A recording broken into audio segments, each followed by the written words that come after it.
We left off last week in the Seerah of the Prophet sallallahu alaihi wasallam, and we had stopped we were talking about the Battle of Tabook.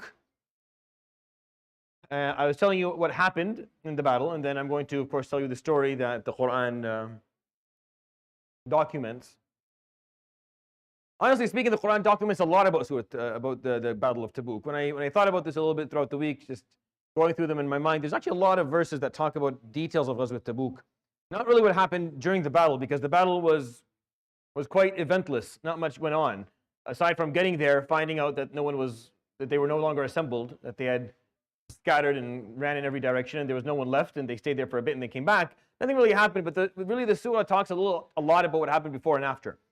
And I traditionally didn't really ever go through these verses. I probably won't do it this time either, just because of their nature. But what I'm going to do, inshallah, for sure, is tell you, inshallah, the main story of Ghazwat Tabook, the story of Ka'b bin Malik, inshallah, right after I'm done going through the events.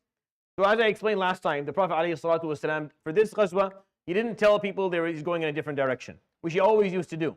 Like for Fatah Makkah, if you remember, he told them he was going for Thaqif or Hawazin, and then he ended up going to Mecca. And you do this all the time, Yuwari, because of the fact that there's always spies somewhere in the region. So he'd never tell, even the Muslims, he wouldn't tell them where he's going.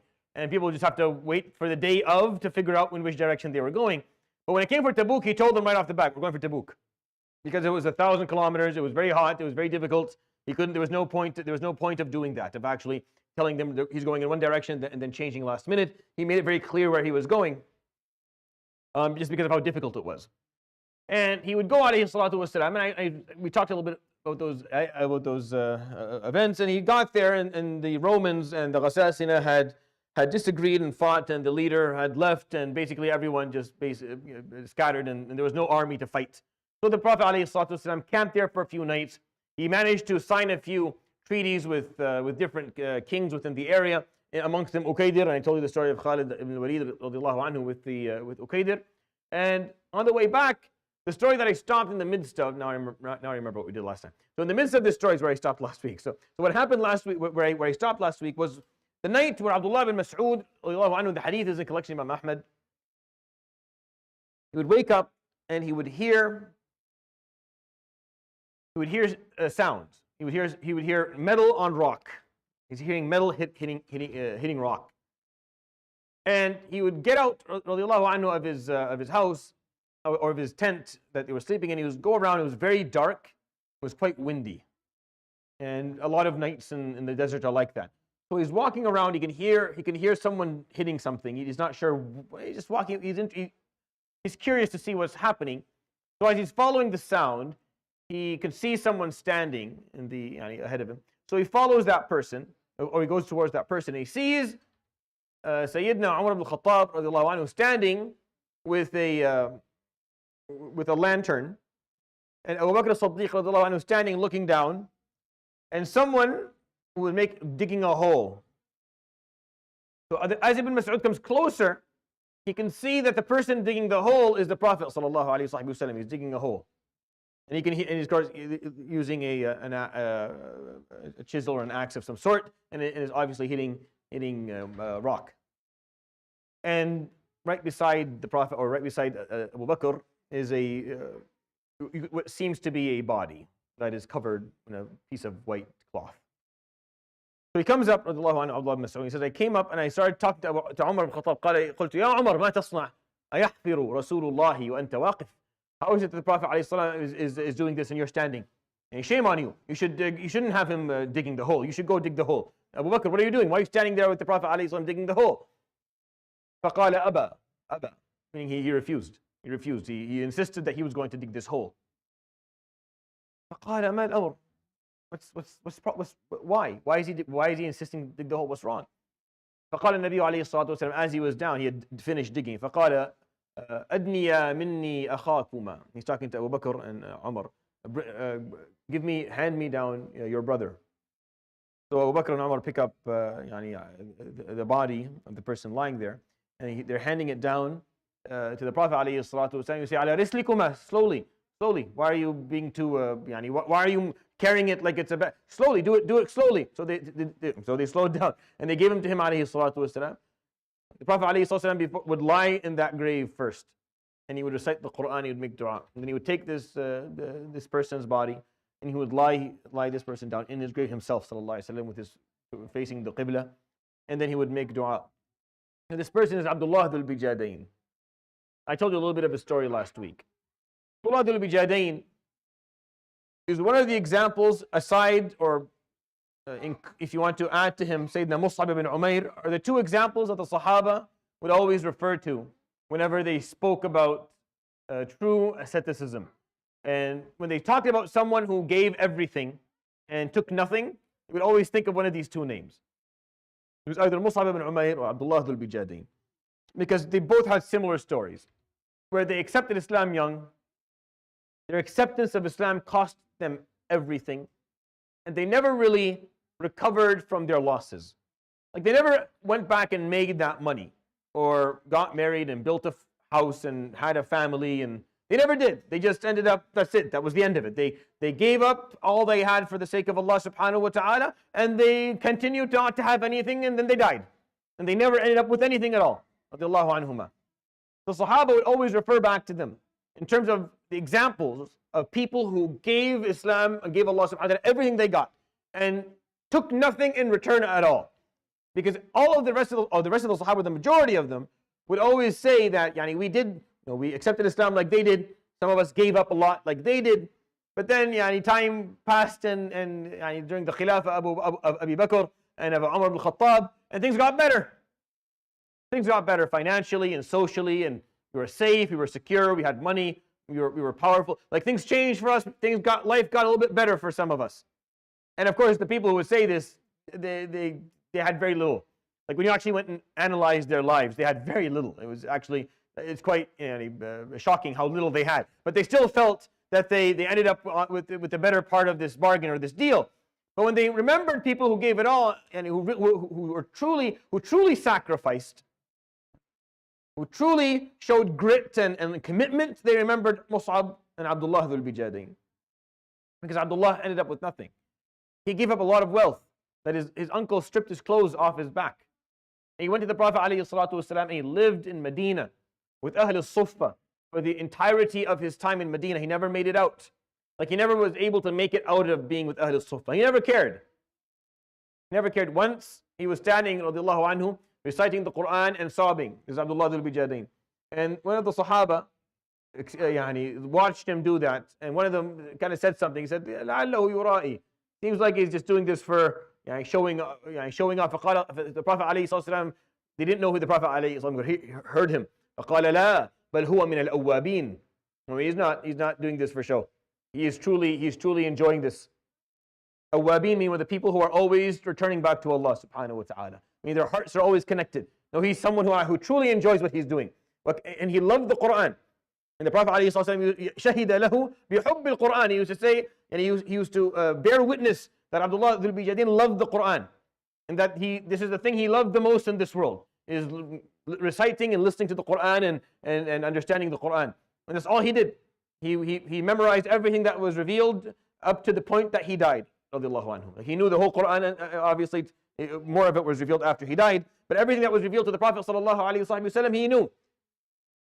And the Prophet ﷺ bore witness that he loved the Quran. And when he died, this is what he did. He dug his grave himself, ﷺ. And he got into his grave and he lay down. And he made dua and read the Quran. And then he took him with his own hands and he laid him in his grave. يقول عبد الله بن مسعود حتى تمنيت لو كنت مكانه. I was watching this happen, and then a moment came where I actually wished I was the person. Like, I wished I was the one who was dead, getting all this special treatment from the Prophet ﷺ. We put him in his grave ﷺ, and he would say, Allahumma inni ushiduka anni radin an Abdillahi dhil bijadain. Oh Allah, I want you to be my witness that I am satisfied and pleased with Abdullah dhil bijadain. And he would repeat it 3 times, sallallahu alayhi wa sallam. يقول ابن مسعود حتى قلت ليتني مكانه. And then I said, I really do wish I was in his spot. At first I was thinking, it'd be nice if that happened to me. If I wish it was me who was dead, to get these words from the Prophet sallallahu alaihi wasallam. And what did he? And the Prophet ﷺ would come out of the grave, and they would bury him somewhere on the route between Tabook and Medina.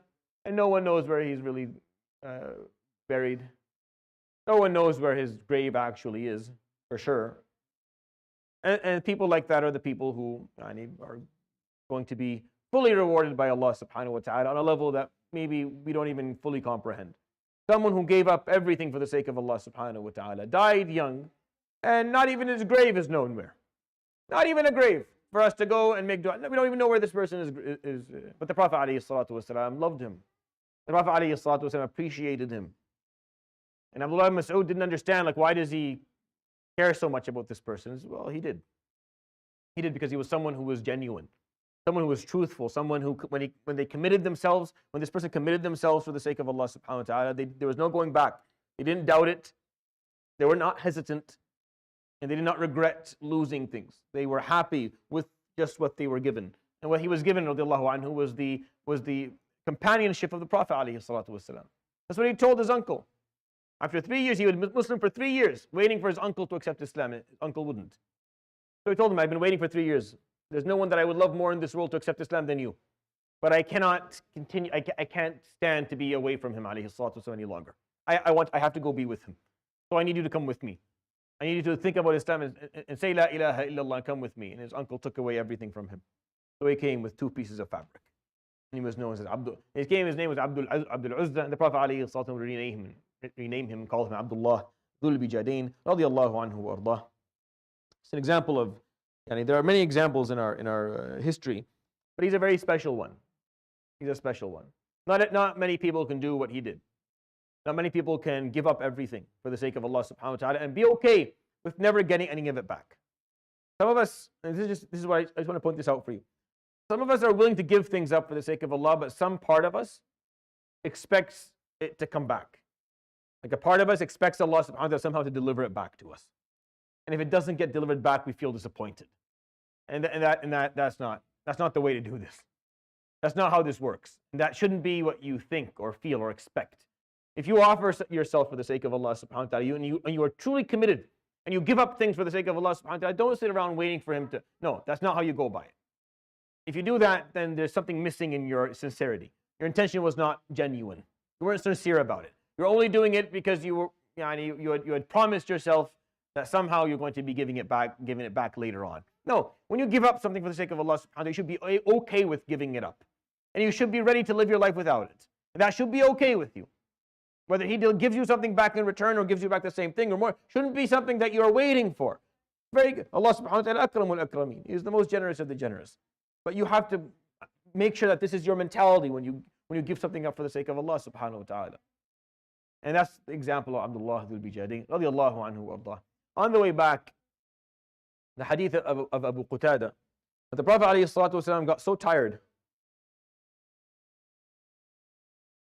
We're coming towards the end, Probably by the end of June we'll be done. And probably a couple more weeks and this will be over. Alayhi salatu wasalam is much older now. He's over 60. And his life has been quite a difficult one. And after these 10 years or 20 years of fighting with Quraysh, trying to get this forward, alayhi salatu wasalam is physically, mentally, socially, he's tired, alayhi salatu wasalam. And they saw that on him throughout the whole time of Tabook. And on the way back, alayhi salatu wasalam, as they were going back, he would fall asleep on his camel. Like he's trying to stay awake and he couldn't seem to stay awake. And then he finally fell asleep, alayhi salam, on his camel and almost fell. And just before he fell, Abu Qatada radiallahu anhu saw the Prophet alayhi salatu wasalam kind of dozing off and slowly, tilting towards the right. So he came and he held the Prophet alayhi salatu wasalam up. So the Prophet woke up. فقال يا أبا قتادة حفظك الله كما حفظتني. May Allah subhanahu wa ta'ala preserve you like you preserved me. يقولون فما كان منا رجل أهنأ عيشا من أبي قتادة. None of us lived as happily, as easily, as beautifully as Abu Qatada did. يقولون عمر حتى صار 100 عام. He lived 100 years. ما سقط له سن. He didn't lose a tooth from his mouth. الله عنه وارضاه ببركة دعاء النبي صلى الله عليه وسلم. The dua of the Prophet عليه الصلاة والسلام أصابته. He was granted the dua of the Prophet عليه الصلاة والسلام. May Allah preserve you. So he was preserved. He was one of the last Sahaba to die. And when he passed away, he was in his full health and his full ability. Radiallahu anhu wardah. The Prophet ﷺ would come back to Medina. What was the aada? People would go home. This is the norm. Everyone go home. The Prophet ﷺ would go to the masjid. He would sit in the masjid so that all those who did not come could come, and all the issues that have been pending in Medina since he's been gone, he deals with, and all of the bounty or the ghanaim or the loot can be distributed for those who were not there but deserve a certain amount of it. So he would spend ﷺ, after every battle, everyone go home, he had to spend ﷺ another 12 hours in the masjid taking care of stuff every time. How long was the whole journey? It was 50 days. It was 20 days to get there, then they stayed around 10 days and then 20 days to get back, or something to that degree. The ghazwa was called Sa'at al-Usra, the hour of difficulty. Because in the middle of August, just before the crops were ripe, and people didn't have wealth, and people didn't want to leave. Now, a lot of the people who stayed back, or most of the people who stayed back, were people who had good udhr, meaning they had a proper excuse not to go. They didn't have to go, meaning they were ill, they were elderly, they had a disability, they were away on something like that. There was a good reason for them not to be there. There's a portion of people who did not go and had no excuse for it. And the majority of them were the munafiqeen. Now I'm going to tell you the story of Ghazwat Tabook, but from a different lens. So I told you what happened in Ghazwat Tabook and what the Prophet ﷺ explained, and how he asked for the wealth, and how Uthman ibn Affan put it forward, and all that, and they made it, and they came back, and everything. Now I'm going to tell you the story through a different lens. You're going to hear the story of Tabook from a different person. And this is what Surah Tabook, this is Surah At-Tawbah talks about at the end of it. A man by the name of Ka'b ibn Malik. So Ka'b, one of the longest hadith that are authentic that we have within the collections is the hadith Ka'b. It's one of the longest. I'm going to show you how long it is. So, one second here. So 1, 2, 3, 4. This is all one hadith in collection of Imam Bukhari. So it's not, and there's the same thing in Muslim and others. One of the longest hadith that we have. It's not really a hadith on its own. Like there are certain things the Prophet ﷺ would say within it, but really it's Ka'b ibn Malik telling a story. And it's narrated to us by a couple of the people around him. Amongst them, the person who actually narrated the word for word was his son Abdullah ibn Ka'b, one of the leaders of his tribe after his father passed away. Now obviously I'm not going to read the whole thing for you and translate it, but it's there just to kind of, I'm going to point out certain aspects of it in a moment for you. Ka'b radiallahu anhu was one of 3 poets the Prophet ﷺ had. Ka'b was a famous figure. He wasn't a normal individual. It wasn't just a regular Sahabi. No, Ka'b was a very famous individual within Arabia. He was a known poet. The Prophet ﷺ, 3 poets were Hassan ibn Thabit, Abdullah ibn Rawaha, and Ka'b ibn Malik. These were the 3 that were the Prophet ﷺ's poets. Abdullah ibn Rawaha would pass away in Mu'tah, so he was left with Ka'b and Hassan ibn Thabit. Those were his poets. Those poets were people who not only defended Islam and Muslimin, but they are the ones who made sure there was a cultural aspect of Islam for the younger people to grasp onto. The societies need a little bit of chance. They need something that grants them a feeling of pride or identity within the communities or the societies that they live within. Poets provided that for people. Poets would say poetry that people would memorize, because poetry is a rhythm-based speech. It's rhythm-based. The song. You don't necessarily need to have instruments to make it sound good, because you understand the rhythm, so you just have to say it with the rhythm, and then it makes sense to you. And all the Arabic poetry are basically 16 different types of rhythms. So if you know the rhythms, then you can just say the poetry that fits that rhythm. It's not that easy, actually. It's quite difficult. It's quite hard to be able to do it.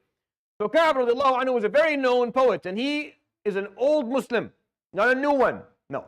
Ka'b shahida bay'at al-aqaba. So if you go to the actual hadith, you'll find at the top here, that's what he talks about. When he talks about how he stayed back during the time of Tabook, he said that I had never stayed back from any ghazwa from the Prophet ﷺ, except Badr. I wasn't there. And the Prophet ﷺ never held anyone accountable for Badr, because Badr, they had gone to pick up the Eir of Quraysh, to take the caravan of Quraysh. So he took with him whoever was there, the 313 people who were there at the time, and he was the 14th. And they would go. So a lot of people who just weren't there just didn't attend, not because they didn't want to. He didn't say we're going. He just said, we need to leave now, so they leave. He wasn't around at the time. So he didn't attend it because of that, not because he was told and didn't go. But he attended everything else.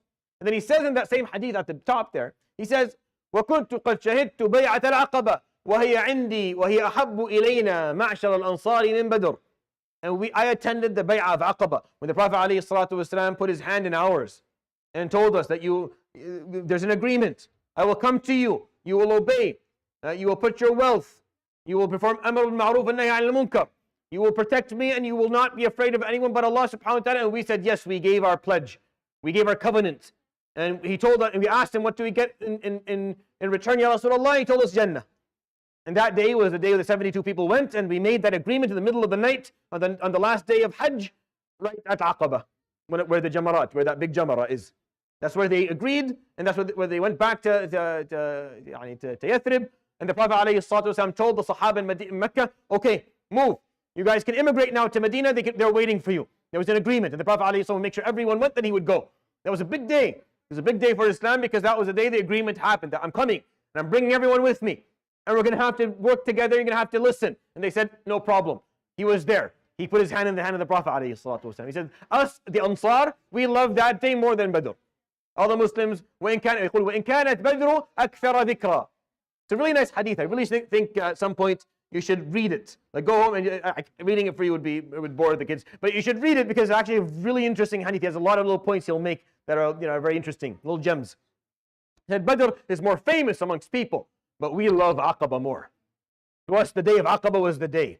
Because that was the day we pledged ourselves. We said we would do it. We would stand by you till the end. And we did. You remember that during Hunayn, when everyone ran, the Prophet ﷺ told Abbas, call them. قُلْ يَا أَهْلَ بَيْعَةِ الْعَقَبَةِ. Tell him, call all those who gave your pledge on the day of Aqaba, reminding them, because he thought he thought the same way ﷺ about that day. So he's talking radiallahu anhu about what happened. He said, وَمَا كُنْتُ فِي زَمَنٍ أَهْنَأَ وَلَا أَغْنَى وَلَمْ يَكُنْ لَدَيَّ ظَهْرَانِ إِلَّا يَوْمَهَا.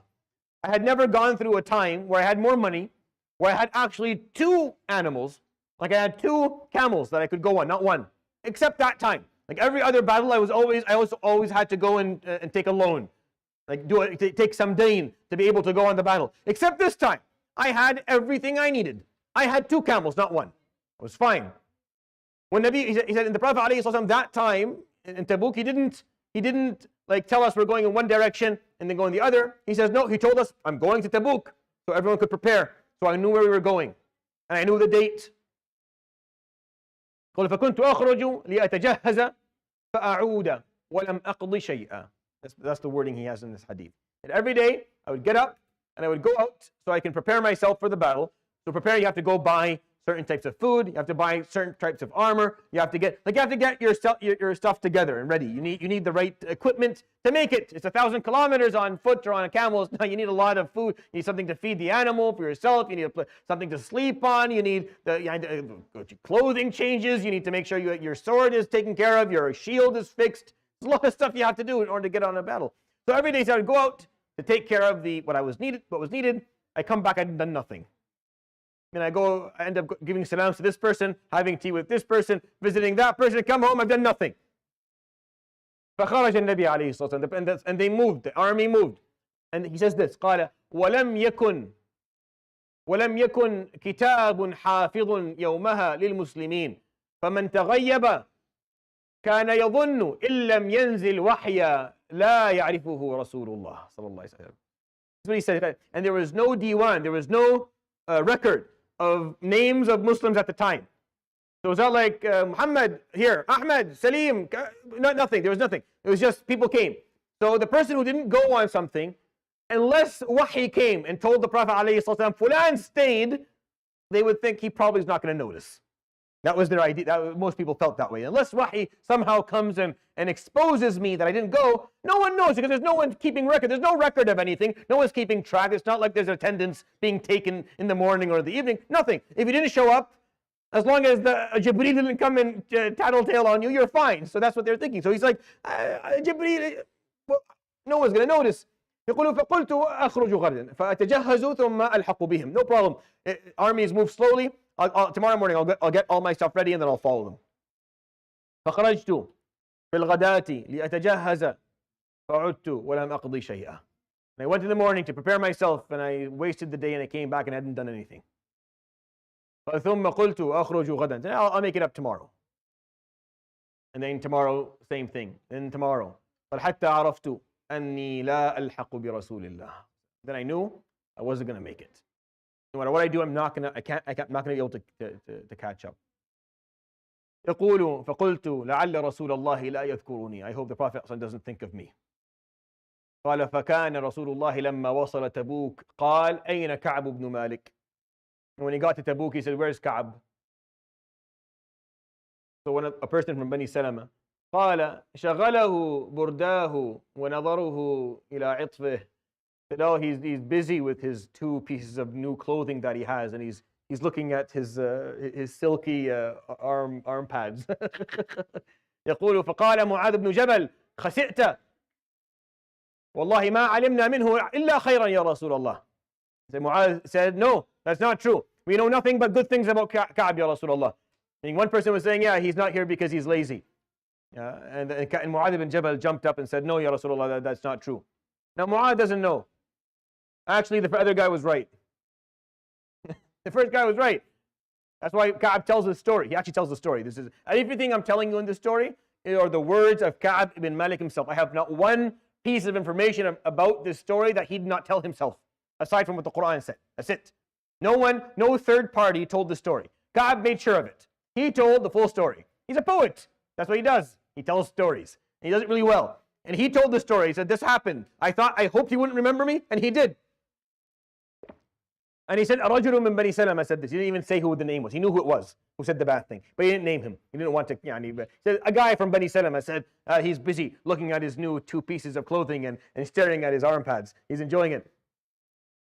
But he said, Mu'adh ibn Jabal defended me. He said, no, Ya Rasulullah, we only know good things about Ka'b. And that is what a Muslim does. You don't need to know the truth. You don't need to know what is correct. You don't. There's no need for that. When someone is being talked about negatively in front of you, you defend. You defend. You don't need to know anything. You don't need to be there. You don't have to attend it. You don't have to witness it. You just do it. Why? Because it's not appropriate to backstab. It's not appropriate to gossip. You don't know, but the person who's gossiping doesn't know either.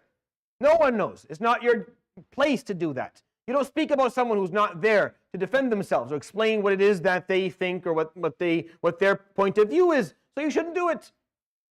So Mu'adh anhu was raised by the Prophet ﷺ, which is why he's one of the messengers the Prophet ﷺ sent to different places to teach Islam, knew exactly how to react. Mu'adh didn't even hesitate. No, we know nothing but good things about Ka'b. Ka'b would never do that, but he did. That doesn't matter. Not like Mu'adh had to go and apologize to the guy from Bani Salama. Sorry, by the way, you were right. No, he's still right, and the guy from Bani Salama is still wrong. Even though Ka'b did exactly what he was saying. Ka'b was too busy enjoying his newfounded wealth. He said it. I was very wealthy that time. I had everything I needed. Just was lazy. Every time I went somewhere, I got busy with this or distracted by that and didn't do anything because I felt I was doing well. Sometimes you do that. Sometimes you're doing so well, you don't feel the need. You don't feel the rush. You don't feel the urgency. But it doesn't matter. A lot of people ask me this question and say, well, what if I'm saying the right thing about the person? Makes no difference. Actually, saying the wrong thing about the person is like the worst thing you could ever do. It's called buhtan. That's, oh my gosh, you're saying something about someone that's not even true? Allahu Akbar, you have now performed one of the worst sins you can perform. It's a huge sin if what you're saying is correct. If it's not correct, that's even beyond, that's one of the biggest of kaba'ir. That's ifk, which is what we talked about in the story of Aisha. That's ifk, that's buhtan. When you say something about someone that's not true, now that's beyond. Gossip is when you're saying something about someone and it's correct. That's gossip. Meaning it actually did happen the way you were there. You said, but talking about them behind their back, that's gossip. People think if it's truthful, then it's okay. No. That's what ghiba is. It's when it's truthful. When it's not truthful, it's a whole different league a whole different category of sin when it's not truthful, when you made it up, or when it's not accurate. If it's 100% accurate, it's ghibah. And you're not supposed to do it. You're not supposed to engage in that. Which is why this person was not named by Ka'b, because you name him here, and then he's going to be known to be someone who performed ghibah forever. So even though he did it against him, he's like, I don't want to do that to him. That will stick with him to forever as someone who performed ghibah. But he named Mu'adh because Mu'adh is the role model we should learn from, because that's the way to do it.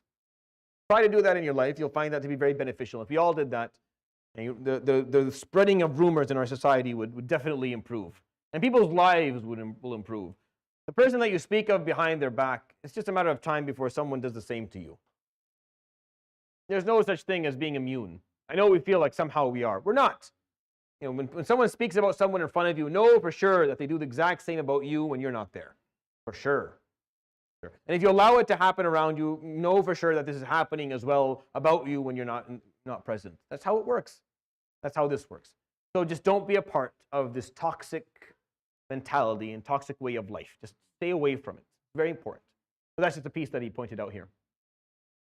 So he said, وَمَا أَحْزَنَنِي لَمَّا عَلِمْتُ أَنِّي لَا أَلْحَقُ بِهِ إِلَّا أَنَّنِي كُلَّمَا مَرَرْتُ في المدينة لم أرى إلا رجلا معذورا أو رجلا مغموصا في النفاق.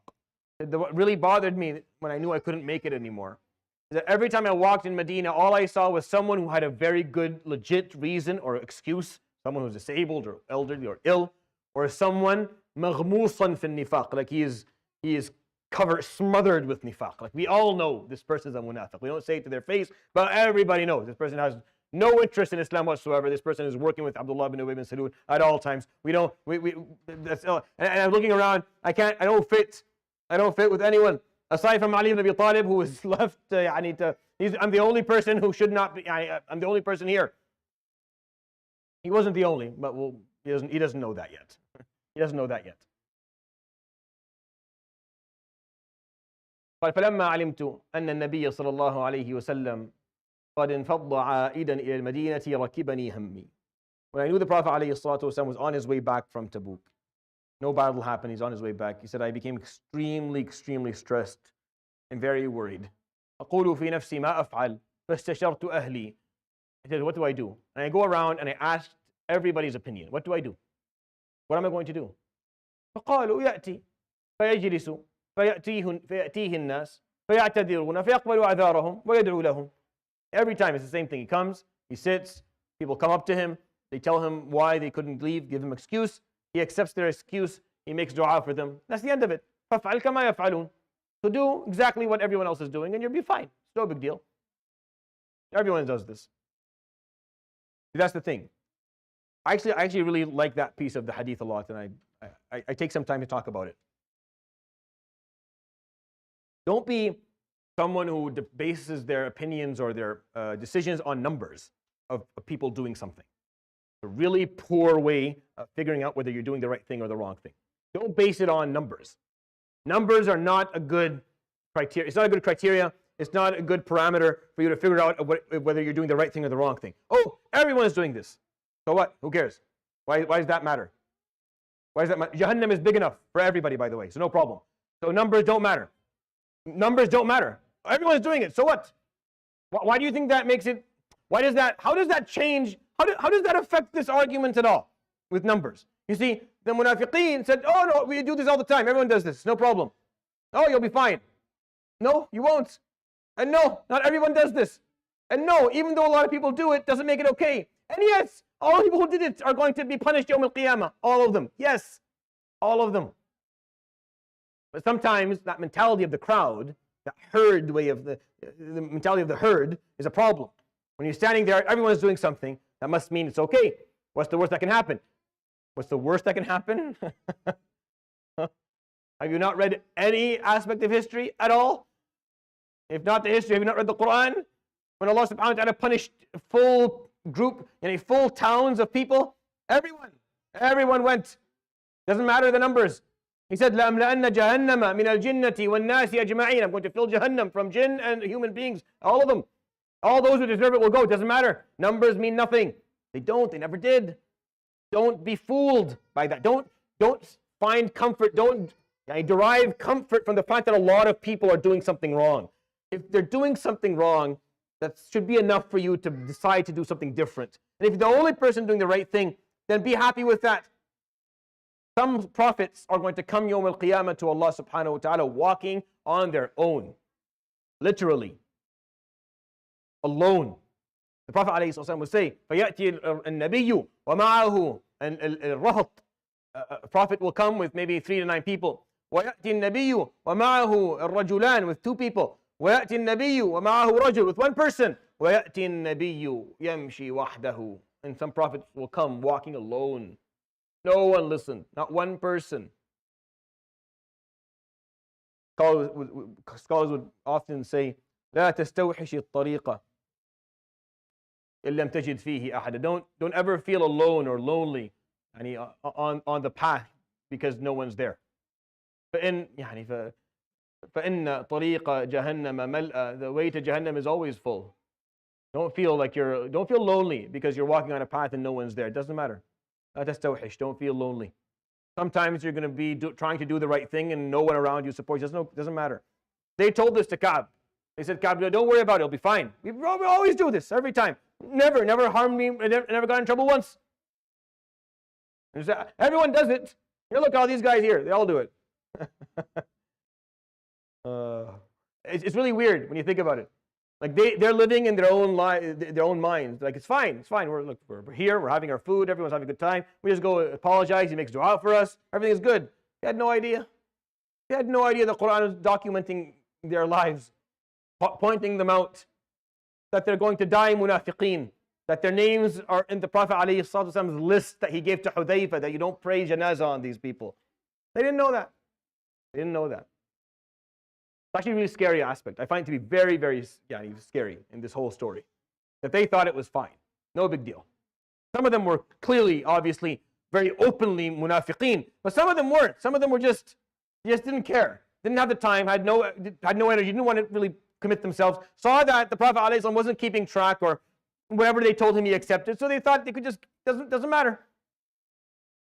Didn't know that at that time everything was being documented. And that they were going to, they were going to get in trouble. And they did. يقول كعب فلما عاد النبي صلى الله عليه وسلم عزمت الصدق. When the Prophet ﷺ came, I made the intention of being honest. I said, I told myself, no, I can't lie to him. I can't sit there and lie to his face. I can't. I have to be honest. I have to. I'm going to be honest. I'm going to tell him ﷺ as it happened. فدخل النبي صلى الله عليه وسلم المسجد فجلس فأتاه الناس. He came, he sat in the masjid, people came. يأتيه المخلف صاحب العذر يعتذر فيقبل منه ويدعو له.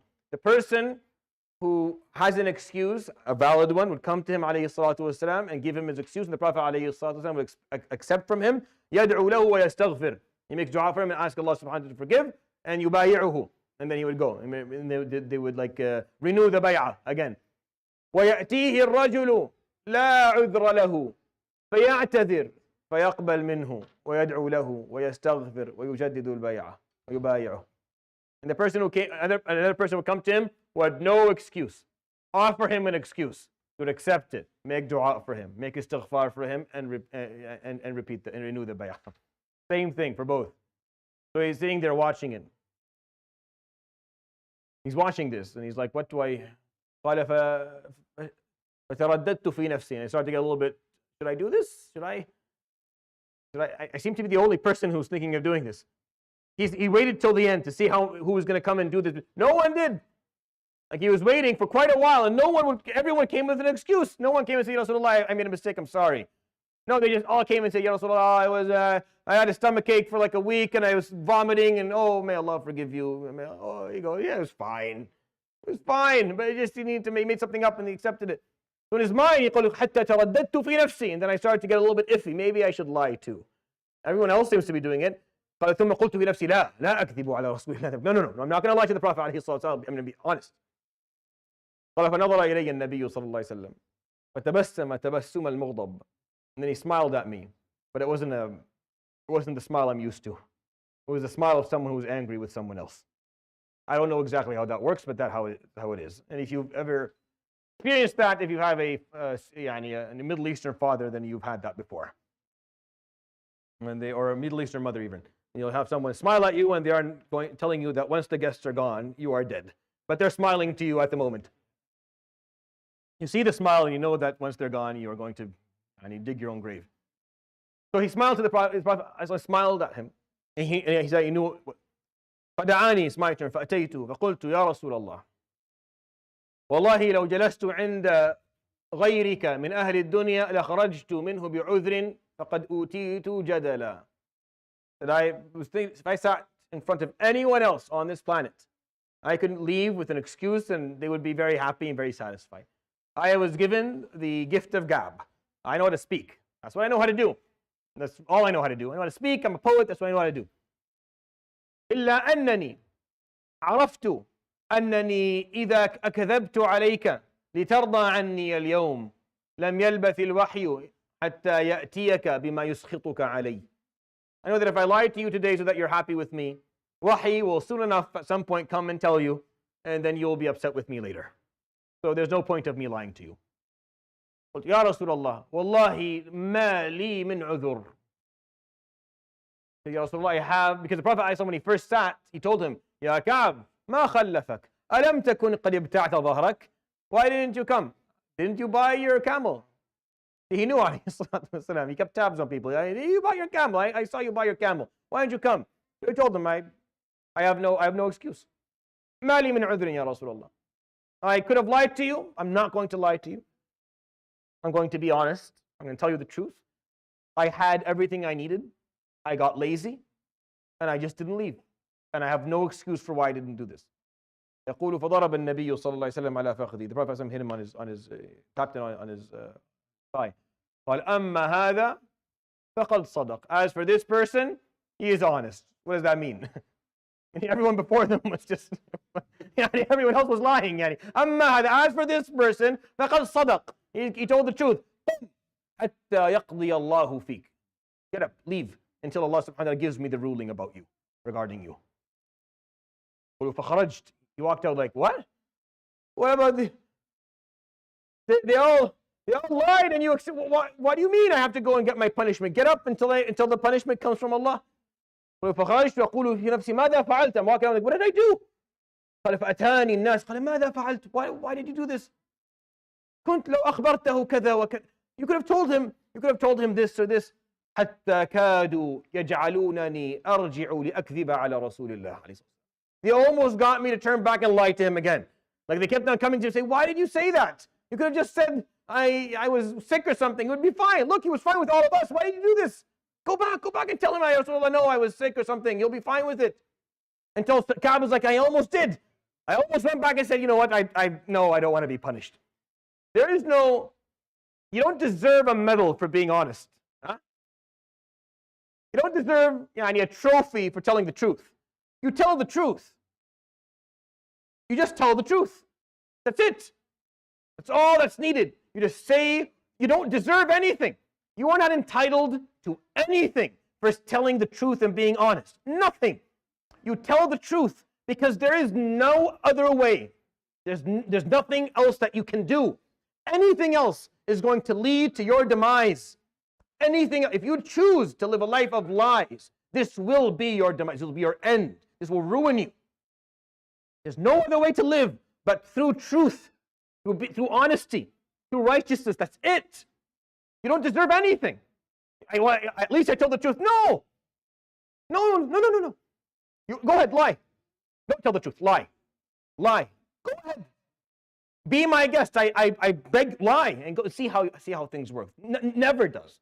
If it doesn't dunya yawm al-qiyamah, then you're. إن الصدق يهدي إلى البر وإن البر يهدي إلى الجنة وإن الكذب يهدي إلى الفجور وإن الفجور يهدي إلى النار. Honesty leads you to the best of qualities and character. And that will lead you to Jannah. And lying will lead you to the worst of them and will lead you to Nar. And there is no end for lying besides Jahannam.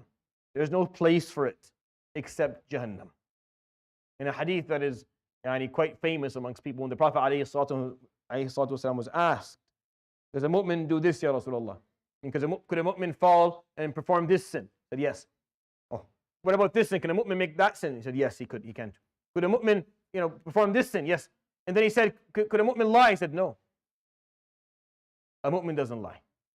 You can't have iman and lying in this. No, it doesn't work. This should scare you. It should, because that's what it's there for. You can't not lie. You don't deserve anything. See, Ka'b was going to be punished. It's going to be a severe punishment, by the way. And he told the truth. Everyone else that lied got off with nothing. They got the Prophet ﷺ's dua, they got his istighfar, they got it all. And no one was upset with them, and they were able to walk around functioning within society normally like everyone else. Ka'b was going, his story was going to be documented in the Quran till the Day of Judgment for us to talk about. And everyone's going to know that he didn't go and that he had no excuse. Everyone was going to. For a moment there, he felt like, I was honest. Why am I being punished? For a moment, he's like, what? I'm going to get punished? And others are going to be fine? He's like, maybe I shouldn't have done this. For a moment there. And then he's like, no. Because Ka'b, we say at the end of his name, we say, radiyallahu anhu. And the others, we don't. And that should be more than enough for you. Knowing that at the end, Allah subhanahu wa ta'ala will be pleased with you, will accept you, that you will end up in the right place yawm al-qiyamah. And then if you don't, you'll be in the wrong place. That should be enough. You should not require more than that. This is important, especially for my younger brothers and sisters. You be honest. Why? Because you be honest. Because that's the only way to live. That's the only right thing to do. There is no other option. Lying is not an option. It isn't. Try it. Go ahead. Lie and see where you end up with that, and what happens to you in your life, and how far away you end up, and how difficult everything becomes for you, and how you ruin everything good in your life. Lying is just not an option. You tell the truth. You always tell the truth, no matter what happens. Listen to what Umar al-Khattab says. قال لأن يضعني الصدق وقل ما يفعل أحب إلي من أن يرفعني الكذب وقل ما يفعل. For honesty to humiliate me, and rarely does it do so, is more beloved to me than lying, elevating my status, and rarely does it do so. The concept of just being honest. You're not entitled to anything. You don't deserve a medal. You don't deserve to be patted on the back or thanked. You're being honest because that's what's going to make sure that you survive in dunya and survive yawm al-qiyamah. You're doing it for you. You could get out of a problem by lying, but I guarantee you that you will pay for that. You will pay for that tenfold. You'll pay for it in dunya, and then you will pay for it yawm al-qiyamah even worse. So just don't lie. Just learn to be honest. Just tell the truth and be truthful and be forward and be clear and be honest about things and life, and things will work out for you. And if it don't work out for you in dunya, they work out for you yawm al-qiyamah for sure. Ka'b radiallahu anhu learned this lesson. We are being taught this lesson in Surah Al-Tawbah. Surah Al-Tawbah teaches us, this is the verses in Surah Al-Tawbah that are very well documented. لَقَدْ تَابَ اللَّهُ عَلَى النَّبِيِّ. You go back, there's verses we heard in Salat al-Maghrib. They're very important. So he was truthful, he told the truth. He wasn't offered anything, no empathy. Told him, you were honest, get up. Get up, leave. I'll let you know what Allah subhanahu wa ta'ala tells me. I'm not going to give you a punishment for myself. I have to wait for Allah, what Allah subhanahu wa ta'ala tells me that your punishment is going to be. So he does. He gets up and he goes. He wasn't alone. Apparently, there were two other guys. Marara ibn al-Rabi' wa Hilal ibn Umayyah. Radiyallahu anhum ajma'in. Because of the fact that they were honest that day, I can say that. I can't say it about the people who lied, by the way. We don't know their names. We don't really care about their names. They're people who didn't make it. But these three all came to the Prophet ﷺ, inspired by Ka'b, those two guys, the two after, and said, Ya Rasulullah, we have no excuse. Hilal was a little bit older, but not to the point where he couldn't go. It wasn't an excuse for him, and Marara just had no excuse. And they came and said, Ya Rasulullah, and they're both from Ahl Badr. Hilal and Marara were both Badriyan, and they didn't go. And the Prophet ﷺ told them exactly what he told Ka'b. Leave until I give you what Allah subhanahu wa ta'ala's ruling is. And the ruling came back that they are not to be spoken to for 50 days. The duration of time that it took to go on this battle. Fair. this is a 50-day battle. You had to go and come back. It took 50 days. You should have been there. You weren't. You lose 50 days with us. You don't get 50 days. For 50 days, you're not a part of this community. We don't speak to you. We're not involved with you. In his mind, Ka'b was like, all right, that's doable. He talks about this. Well, I think you should definitely, if you go home today and you have time, look up this hadith in Bukhari. And I see if I can find it. I can't find it. I won't find it. I'm not going to find it. It's too much there. But anyways, he talks about how he was like, this is not going to be a hard thing. And then he goes the next day to pray. So he's praying. And he's used to after salah, no one's answering salam. He's waiting for someone to come and sit. No one. People are talking. No one's talking to him. So it kind of hurt the first day. And then it hurt the second day. He said, by 10 days, I couldn't breathe anymore. I stopped going to masjid. I couldn't go. 10 days in, I was dying. Because I didn't exist. It's like I wasn't there. And the thing is this, exactly, you weren't there. You should have been there. You should have been there with us. Why weren't you with us? Why did you stay back? You had no excuse. You don't get to be here. You don't get to be here for the same amount of time, for 50 days. By 10 days, he stopped leaving his house. He would just pray at home on the roof. He couldn't handle it anymore. Then by 15 days, he tells the story, he goes and he sees an uncle of his. And he said, ناشدتك الله. ألا تعلم أني أحب الله ورسوله. I ask you by Allah, don't you know that I love Allah and His Prophet? So he doesn't answer him. Now, the reason he got upset is because he told him, Assalamu alaikum am. How are you? Assalamu alaikum. He didn't answer. So he says, uncle. He says, blood uncle. Assalamu alaikum. Nothing. So he starts yelling, I ask you by Allah, do you not know that I love Allah and His Prophet? And he doesn't answer. And he comes after him, ناشدتك الله والرحم. I ask you by Allah and by the kinship relationship that we have, do you not know that I love Allah and His Prophet? فقال يا كعب نعم إلا أننا أمرنا. Yes, of course, but I was told to do something. Leave me alone. I was told not to speak to you. I'm going to get in trouble if I speak to you. He comes and tells him that I spoke to you, then I'm going to be punished like you. I can't speak to you. Yes, I do that, know that, but you couldn't handle it. It's very difficult. Very difficult. To be shunned by your society is very hard. Very, very hard. He thought it was simple. It's not.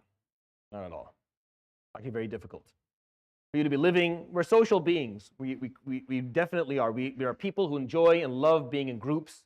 We thrive in groups, having people around us to talk to listen to us. It's important. It's an important part of growing. Even if you're an introvert, even if you're someone who doesn't necessarily like huge gatherings, you need some degree of support. You need someone around you that's there for you, that can. Hard to live alone, isolated. And Ka'b got to. It's like. No, it's not like. This is what happened.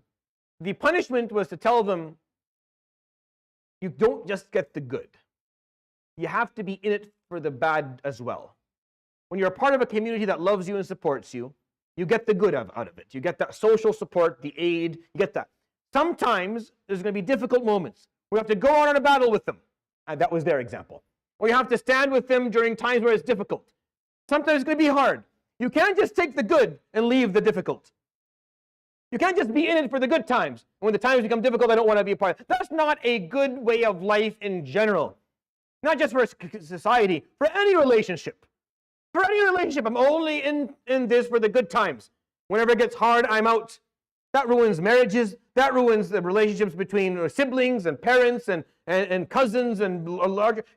That's how communities are ruined. If you're only in it for the good times, when we need you, when we require you, we need your time, your wealth, your energy, your effort, your commitments, your grit. You're like, I'm not. No, you don't get that. So Ka'b, this was the punishment. You didn't show up for the bad times. You don't get the good times. Equal amount. 50 days of difficulty you didn't come for. 50 days of ease you don't get access to this. You would think that Ka'b would say, I don't need this. No, he didn't. He said, this was the Quran documents that. حتى إذا ضاقت عليهم الأرض بما رحبت. As they went through this, the earth, as wide as it was, and their eyes became really, really small. And they felt that they were scrunched. And they felt it was very narrow. وَضَاقَتْ عَلَيْهِمْ أَنفُسُهُم, and their own sudur, their own chests, their own souls became narrow. They felt they were suffocating. This is the way the Quran is actually describing it. The earth was becoming narrow. Their souls were becoming narrow. It's like they were suffocating inside their own bodies. وَظَنُّوا أَلَّا مَلْجَأَ مِنَ اللَّهِ إِلَّا إِلَيْهِ, and they came to the conclusion that there is nowhere to run away from Allah subhanahu wa ta'ala except to run to Allah subhanahu wa ta'ala. You have nowhere to run away from Him. You can only run to Him. Where are you going to go? What, you're going to find a place outside of Allah subhanahu wa ta'ala's mulk? There's nowhere for you to be. So if you disobey Allah subhanahu wa ta'ala, there's no point of running away. Just run back. Run back. And that's what they did. But they learned it through a really difficult lesson. In the midst of this, he tells us a story, Sayyidina Ka'b. He said, I was out buying food. The way that he tells the story is just very... Like he tells you, I was out buying food, and the way the wording that he's using is that he's very depressed. He's just not looking at anybody. Has no appetite. He's just picking up whatever food in front of him. He's like, I'm buying food that animals barely eat. I couldn't care less anymore. Just picking up. جاء رجل نبطي من أنباط الشام. A man from Sham came. And he was asking about, does anyone know Ka'b ibn Malik? And they point me out to him. They don't even say my name. They just point at me. So he comes to me, فقال خذ هذا. And he gave me a piece of paper, he gave me a sealed letter. فقلت ممن? فقال من ملك كذا, from one of the kings of the land. I think this is where it is. Should be somewhere here. I don't know. Too big. He gave me, it's in front of kings. So I opened it to read it. فقال بلغنا أن صاحبك قد جفاك الحق بنا نواسك. What we've been told is that your friend, صاحبك, meaning your guy, they're talking about the Prophet sallallahu alaihi wasallam. قد جفاك, he has shunned you, like he's not treating you well. الحق بنا, come to us, نواسك, we'll treat you well. We know your value. You're Ka'b ibn Malik, the poet. Come to us. Why are you there? Come, we'll take care of you. He could have taken that and said, you don't want to say salams to me? You don't think I'm worth your salams? Look, who's sending, this is from the king. When was the last time you got a message from a king? A king is asking about me. And he could get on his horse and go live there for the rest of his life. He could have. He says in the hadith, قال فعلمت أن هذا من الله ابتلاء. I knew this was Allah subhanahu wa ta'ala testing me one more time, to see if I was truthful about my honesty and about my tawbah or not. Here's a way out. Here's a way out. You were honest and you were punished, others weren't. Here's a way out. Here's a way to rub it in everyone's face that you were right the whole time, that you're much more valuable, that you should have been given an exception because you're a poet. Everyone else is just regular people, but you're a poet. You should have been given some special treatment for this one. Shouldn't have you? You definitely should have. Oh, you definitely should have. But he didn't. قال علمت أن هذا من الله. I knew this is Allah subhanahu wa ta'ala testing me, فحرقتها, and I burnt it right then and there. رضي الله عنه وأرضاه. He could have left. It would have been a different story. Maybe I lived a different life. I would have a different story to tell you for sure. Do we have? Where's the? You guys good right now? Start. Okay. So I'll complete the story inshallah ta'ala next week. I'll let the brothers do their kahoot inshallah ta'ala for the next 10 minutes, and then we'll go for Salat al-Isha. I hope that was a benefit for you. سبحانك اللهم وبحمدك لا إله إلا أنت أستغفرك وأتوب إليك وصلى الله وسلم وبارك على نبينا محمد وعلى آله وصحبه أجمعين جزاكم الله خيرا وبارك الله فيكم. Are you guys ready to set it up? Okay.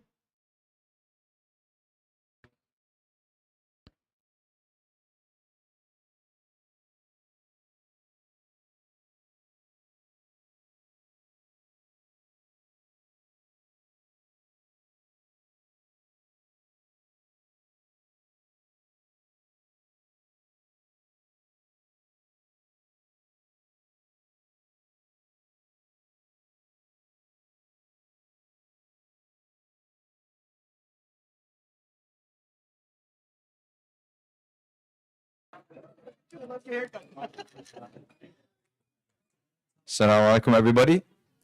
We'll get started shortly. Inshallah, we have the game pin as 539-8375. Inshallah. Keep them with you.